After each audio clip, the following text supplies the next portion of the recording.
Hey everybody, I'm Shaun Blakeney, Senior Pastor of Anchor Church, and welcome to Afterthought. This is the podcast where we go back into the message and talk about all the things I didn't get to say, wished I'd said, or wanted to go deeper on. Think of this as the sermon after the sermon. Unfiltered, honest, and from the heart. I'm grateful you're here. I'm excited for what God is going to do through this podcast.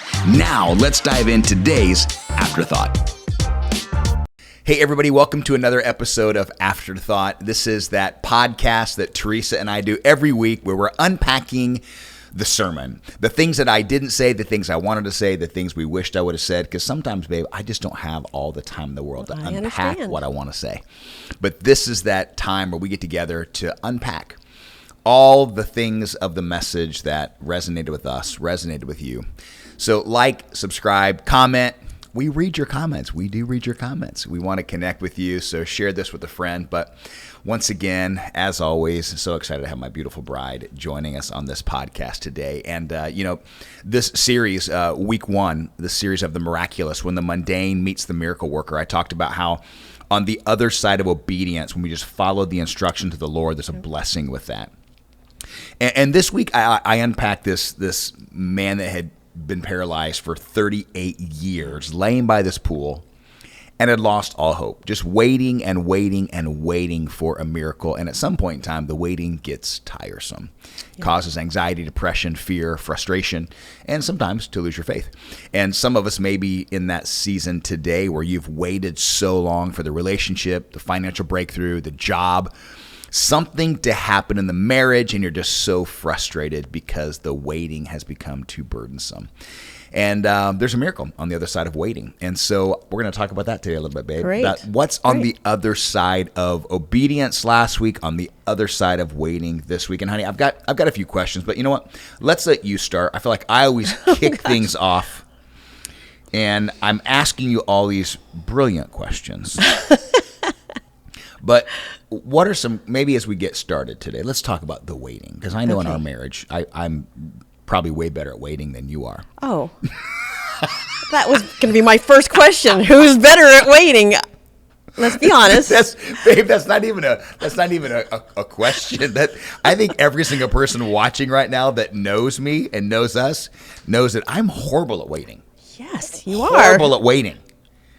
There's no surprises in your life, because if you know something, everyone's going to know before that, like a gift you're getting for birthday or Christmas. You can guarantee that if I get you a gift, you're going to know what the gift is before. Correct. If it's like your birthday's June, if I get you something in May, you're going to know. So if I can wait, it's very shocking. Right. I have no patience in driving either. Really? Yeah. Shocking.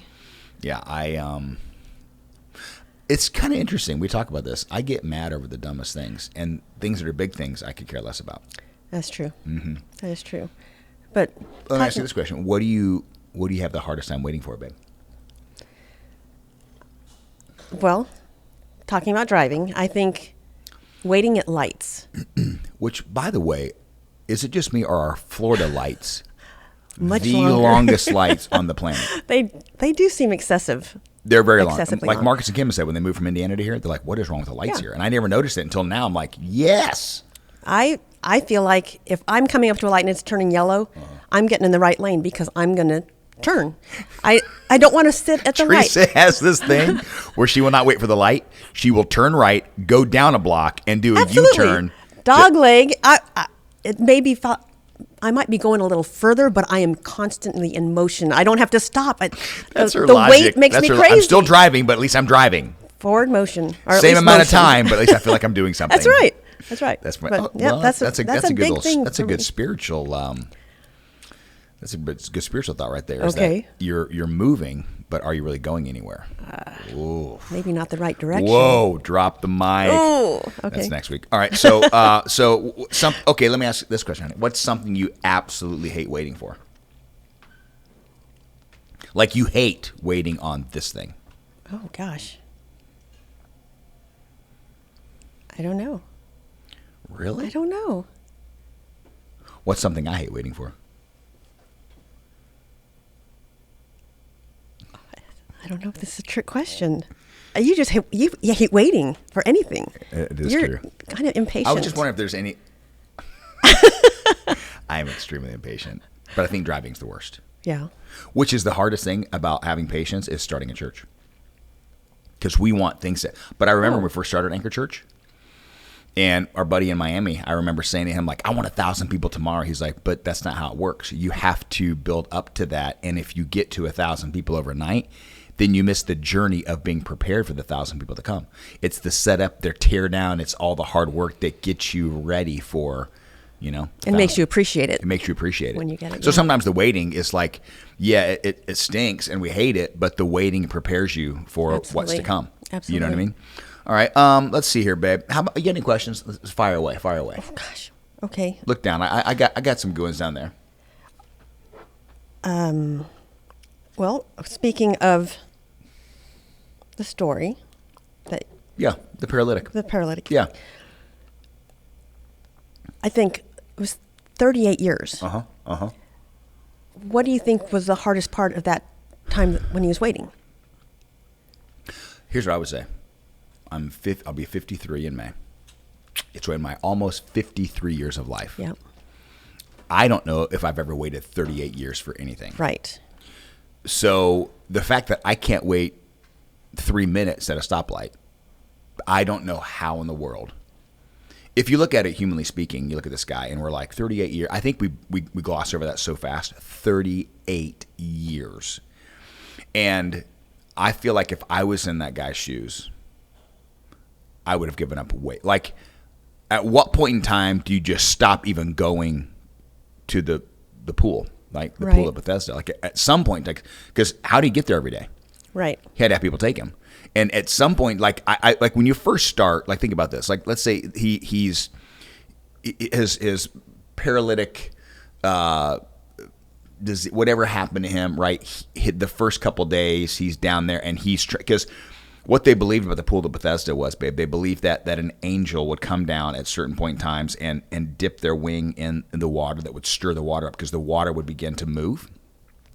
And so they would all be hovered around the pool of Bethesda waiting for that. Because the thought process was, the old wives' tale was, the first person that gets in that water after the angel's wing stirs up the pool will get the healing. Right. And so everyone's crowded around. And you're watching and anticipating that move, right? That move of the angel.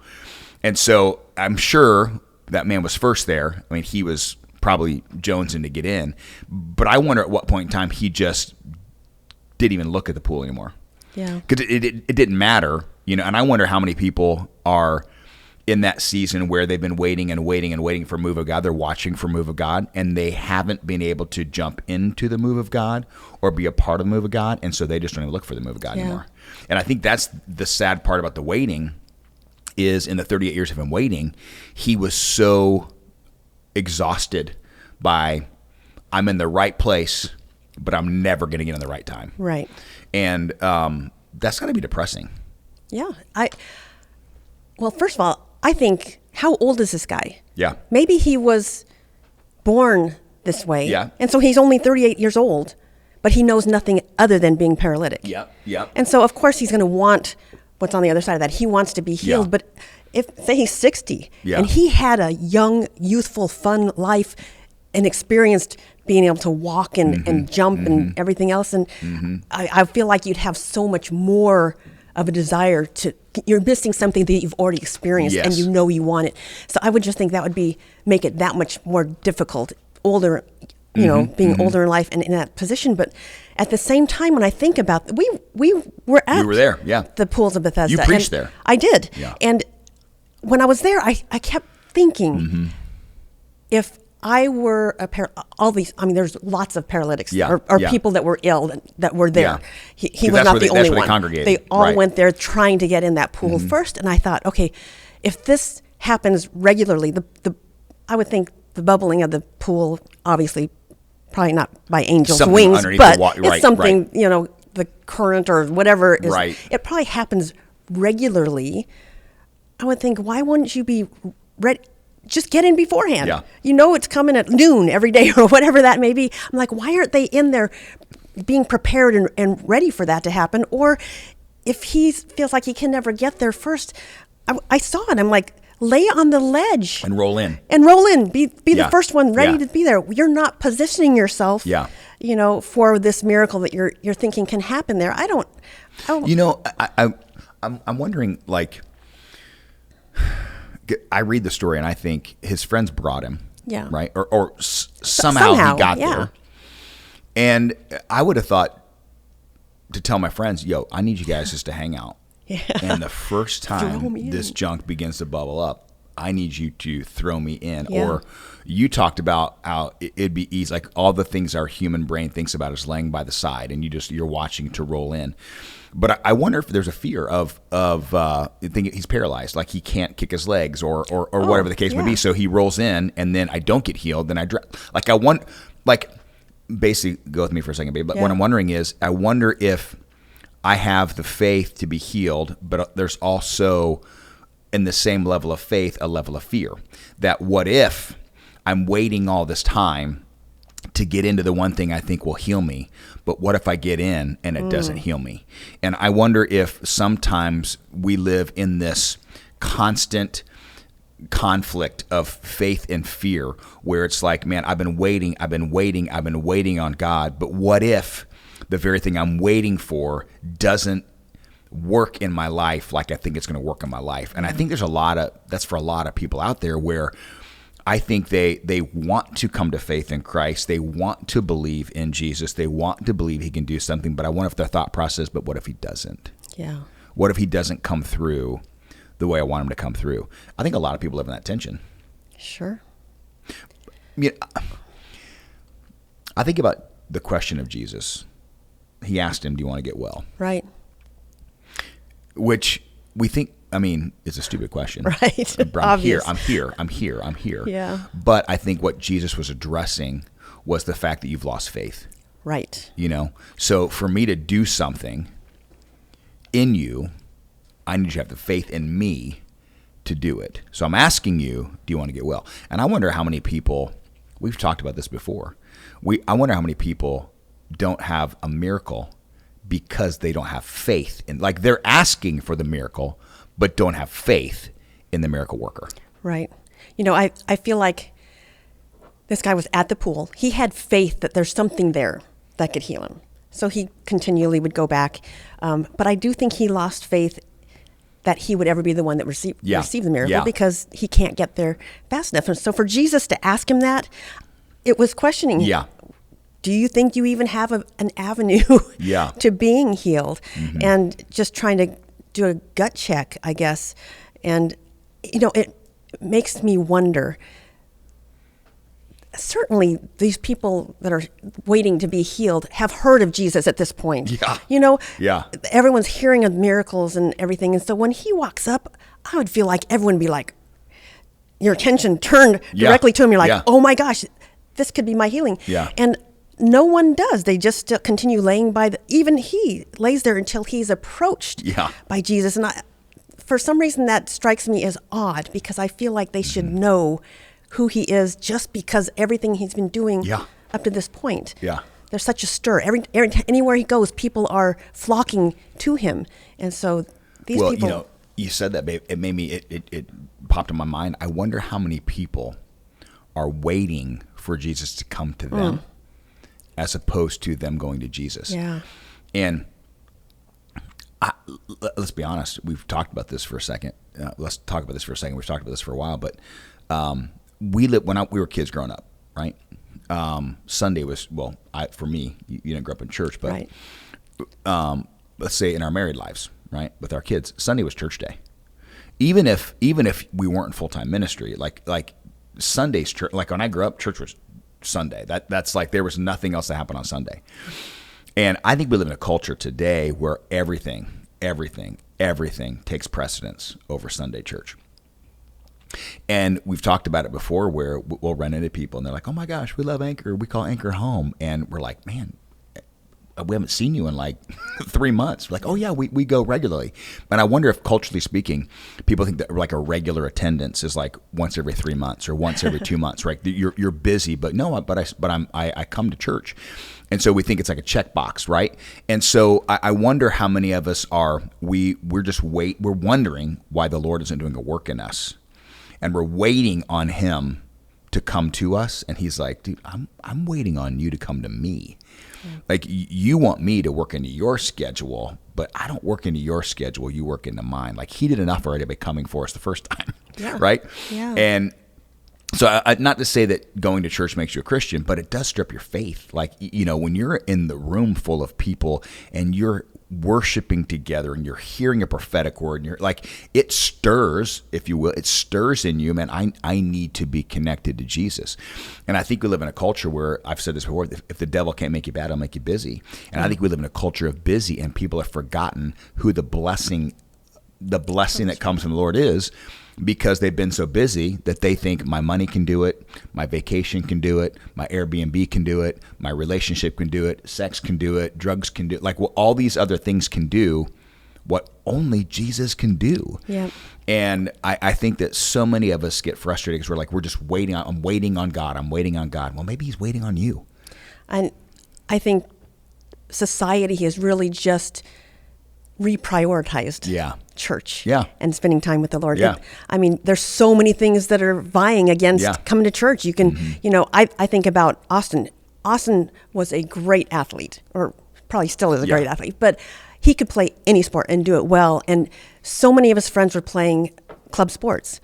And I would have loved for him to have opportunity to play at a level, that he would really draw out even more. But they always were traveling on the weekends, and we just couldn't do that. That was our priority, was church and making sure he was in church and growing in his faith. And I know that hurt him in something he loved to do. He loved sports, and he would have loved to have gone professional in any one of the sports that he played. But we never could allow that because we saw more for him. By staying plugged into church and making God the priority versus, the things that he might be talented or gifted in. I just feel like there's other things. Disney, there's so many things that people prioritize for their kids or for, they think that's a benefit for them. But really, when they stop and think about it, the priority should be, getting them in the house of God and drawing close and learning about the Lord. And I just feel like society has just done such a disservice. They have. And I think everyone's looking for a supernatural work in their life, but they're not willing to take a supernatural step. Yeah. And when you look at our kids, you look, Austin and Alyssa, they're both in ministry. They're both in full-time ministry. Yeah. And Marissa is in full-time ministry. Dustin is in ministry. And I look at our kids and their spouses, babe, and I'm thinking, man, the best thing we did is raise our kids in the house of God. And I do think about that for I've talked to the parents for a second. Like, the greatest thing you can give to your kids is Jesus. Yeah. Godly community, a godly connection.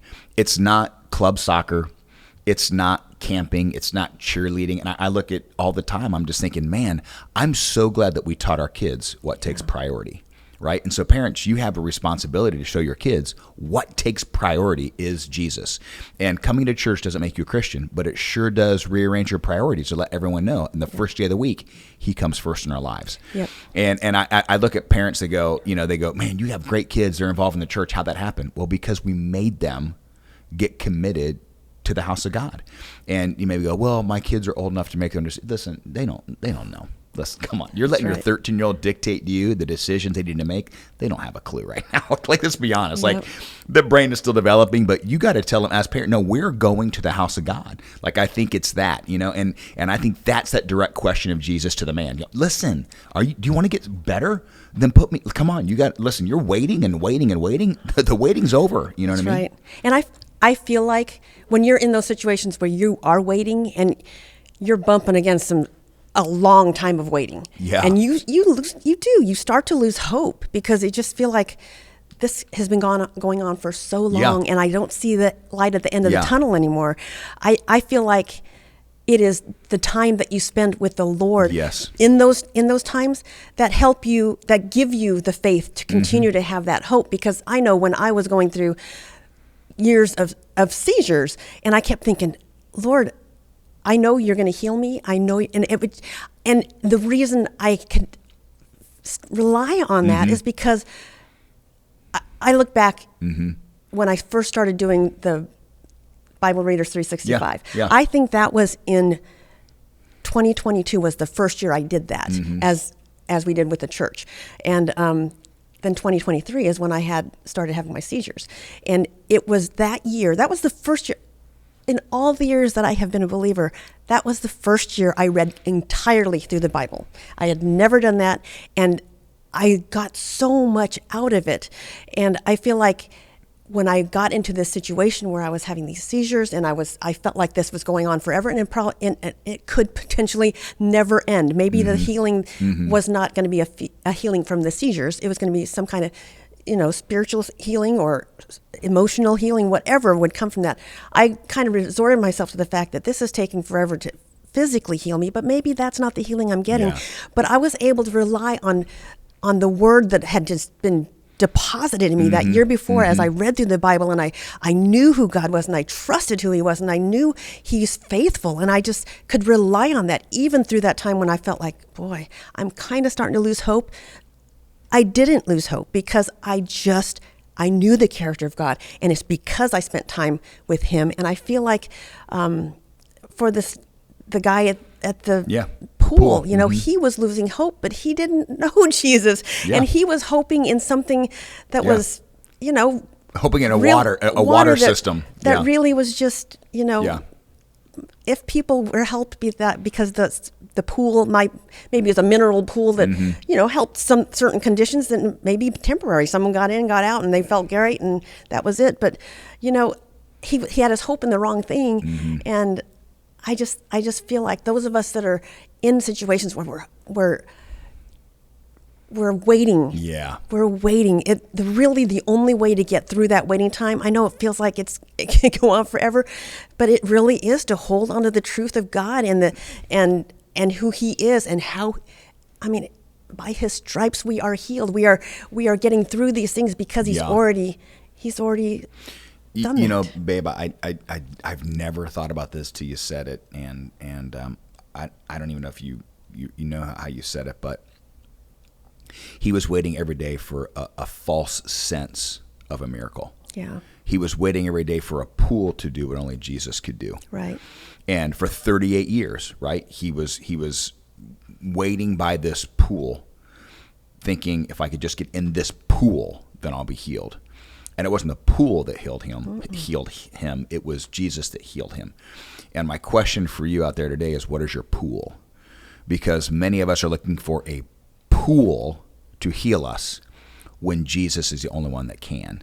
And maybe your pool is a relationship. Maybe it's an addiction. Think about how many people lay by an old relationship for so long, thinking maybe one day this relationship will do something in me that I'm hoping it's going to do me for. And so what people do is they leave that relationship because they know it's not going to do anything for them, and they walk away, and then they go back to that same relationship, hoping maybe this time, right? Or that didn't work for me, and so I'm going to walk away from it, but I'm going to go back because just maybe it will. And every day he's going back and back and back to the very thing that would never heal him. Only Jesus would. Yeah. And I look at how many times in my life I've had pools that I've gone to, and in the season of waiting, you get so frustrated. And, I was thinking about when you were talking about going through your seizures and stuff, honey, like for 2.5 years, there would be times, if I'm honest, that I would lose hope, and then you would encourage me that, no, and there'd be times you lose hope, and then I would encourage you. And we both went through our moments, but that's why you need those people around you to speak life into you and encourage you when you have a hard time encouraging yourself. And once again, going back to Sunday, that's why Sunday is so important. I'm getting around people that when I've lost hope or I've lost some faith, I'm getting around people to go, hey, you got this. You can do this, And that's the encouragement. That's the encouragement that we need on a daily basis to remind ourselves that, man, I understand right now it may look desperate. It may look depressing. It may look frustrating as I'll get out. But you still got to trust in the one that can do the miracle. Why do you think waiting can hurt or hinder your expectations in the Lord?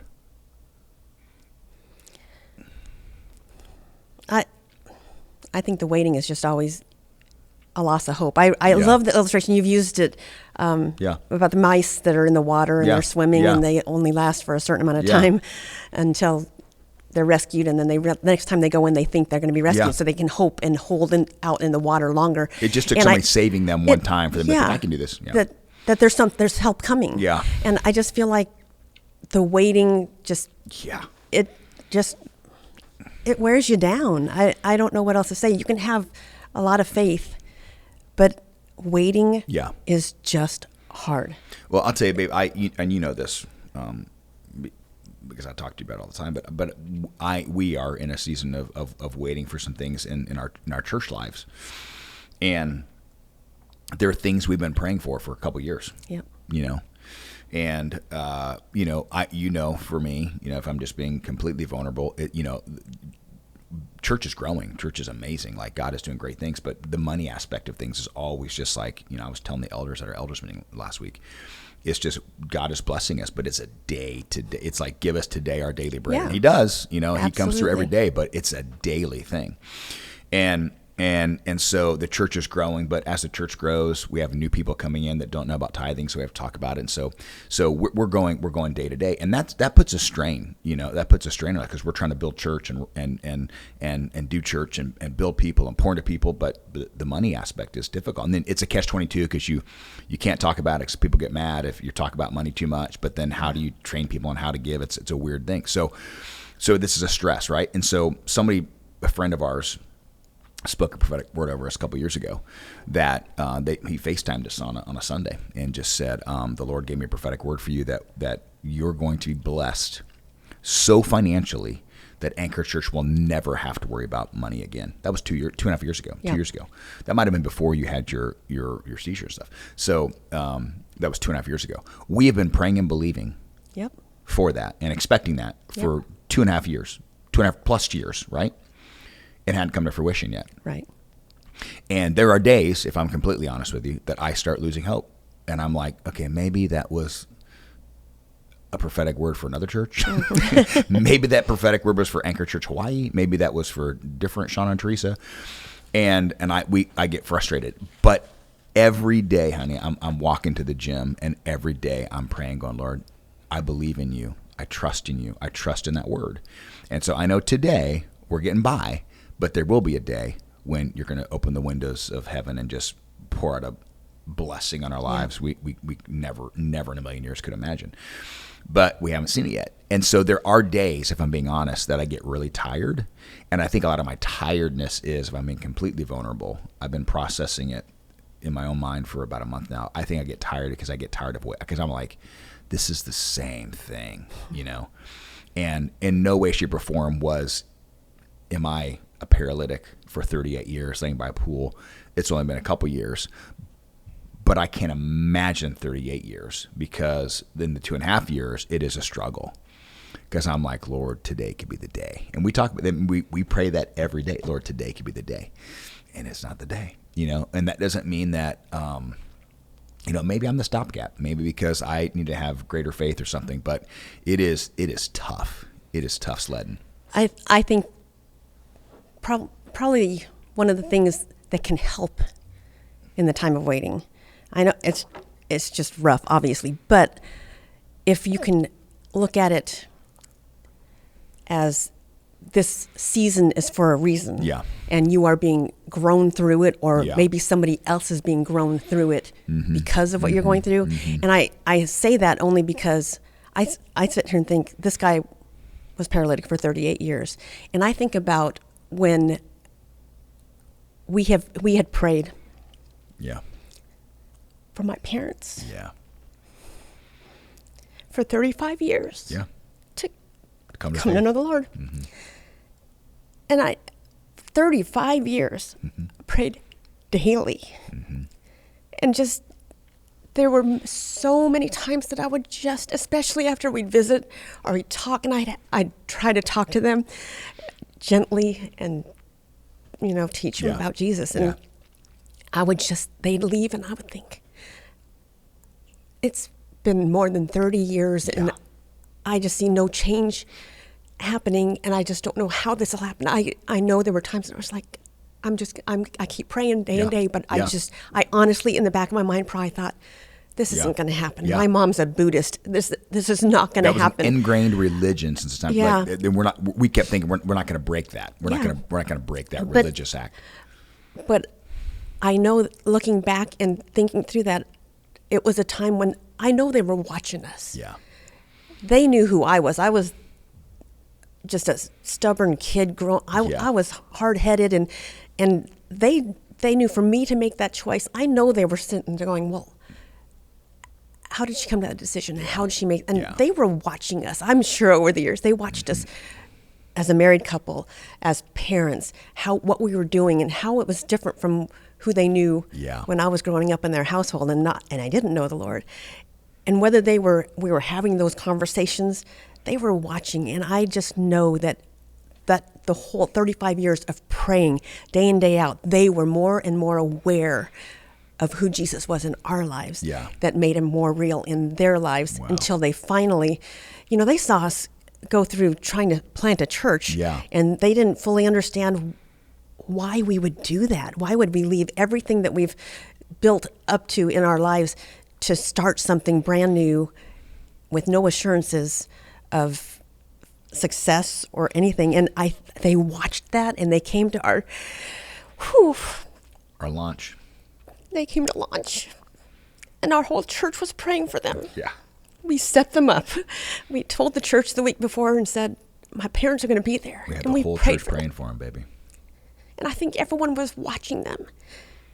And that night they raised their hands, and I literally couldn't believe it, because it was more than 35 years of praying for that. Right. And I had truly probably lost hope multiple times, but could stop and say, the goodness of God, and he's somehow working in this. And maybe it was to grow me to be a better example to them so they could see him at work.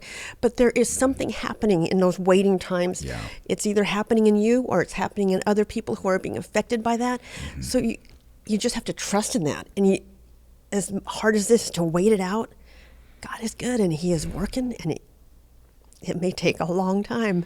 It may take 35 years. Yeah. But we still trust and never lose hope. Let me close with this. Prophet Isaiah says, those who wait upon the Lord, right? They'll have new strength. They will mount up on wings like eagles. Yes. They will be strong, not weak, not weary. They're going to soar. And he says those who wait, right? Those who wait. That word wait does not mean you sit back and chill and eat popcorn and drink some Diet Coke and you're just like, well, I'm just waiting. That word waiting is an active waiting. Yes. It's like, while I'm waiting for God to do his part, I'm going to do my part. I'm going to be faithful. I'm going to be committed. I'm going to be consistent. I'm going to be in the Word. I'm at church. I'm in crews. I'm giving. I'm tithing. I'm like I'm doing everything imaginable on my side of things while I'm waiting for God to do his side of things.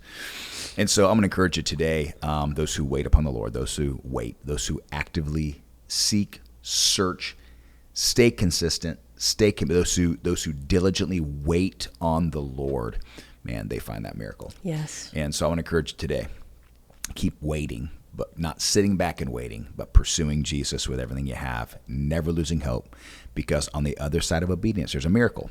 And I know you're waiting for it today, but there's also something glorious on the other side of waiting. Yeah. We love you, man. Have an amazing week. And I love this time together, honey. I love it. Hopefully you love it too. Share, like, subscribe, comment. We would love to hear how this podcast impacted you. We'll see you next week.